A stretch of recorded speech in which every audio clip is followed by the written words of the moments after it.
Civil services టార్గెట్గా ఉన్నటువంటి ఒక స్టూడెంట్ ఇంటర్మీడియట్ తర్వాత డిగ్రీలో జాయిన్ అవ్వాలా లేదంటే బీటెక్లో జాయిన్ అవ్వాలా?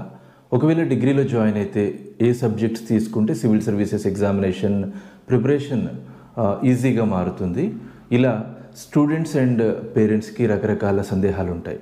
కొన్ని సందర్భాల్లో కేవలం సివిల్ సర్వీసెస్ ఎగ్జామినేషన్ ప్రిపరేషన్ కోసమే స్టూడెంట్ తనకి బీటెక్లో జాయిన్ అవ్వాలనేటువంటి ఆలోచన ఉన్నప్పటికీ బీఏ కోర్స్కో షిఫ్ట్ అవ్వాలి అని తన అకాడమిక్స్లో చేంజెస్ చేసుకుంటూ ఉంటారు.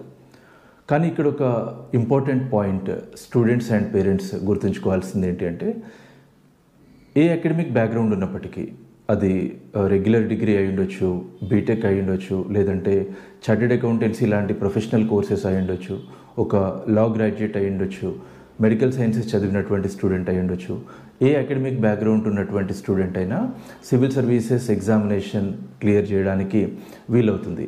కేవలం సివిల్ సర్వీసెస్ ఎగ్జామినేషన్ కోసం మాత్రమే స్టూడెంట్కి ఇంట్రెస్ట్ ఉన్నటువంటి సబ్జెక్ట్స్ కాకుండా బీఏ లాంటి కోర్సెస్ కోసం షిఫ్ట్ అవ్వడం అన్నది సరైనటువంటి ఆలోచన కాకపోవచ్చు. ఎందుకంటే ఏ స్టూడెంట్ అయినా తన యొక్క ఎడ్యుకేషనల్ క్వాలిఫికేషన్స్ కాంటెంపరీ వరల్డ్ రిక్వైర్మెంట్కి అనుగుణంగా ఉన్నప్పుడు అతను కెరీర్లో బాగా రాణించడానికి వీలవుతుంది.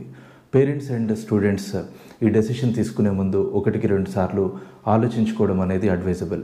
And civil services examination result వచ్చిన ప్రతిసారి మీరు ఒకసారి అబ్జర్వ్ చేస్తే అన్ని స్ట్రీమ్స్ నుంచి, అంటే మెడికల్ సైన్సెస్ నుంచి, ఇంజనీరింగ్ నుంచి, ఆ తర్వాత చార్టెడ్ అకౌంటెన్సీ చదివినటువంటి స్టూడెంట్స్, లేదా ఓపెన్ యూనివర్సిటీలో గ్రాడ్యుయేషన్ చేసినటువంటి స్టూడెంట్స్, ఇలా అన్ని కేటగిరీస్ నుంచి వచ్చిన వాళ్ళు ఉంటారు. ఎందుకంటే సివిల్ సర్వీసెస్ ఎగ్జామినేషన్లో లెవెల్ ప్లేయింగ్ ఫీల్డ్ అన్నమాట అది.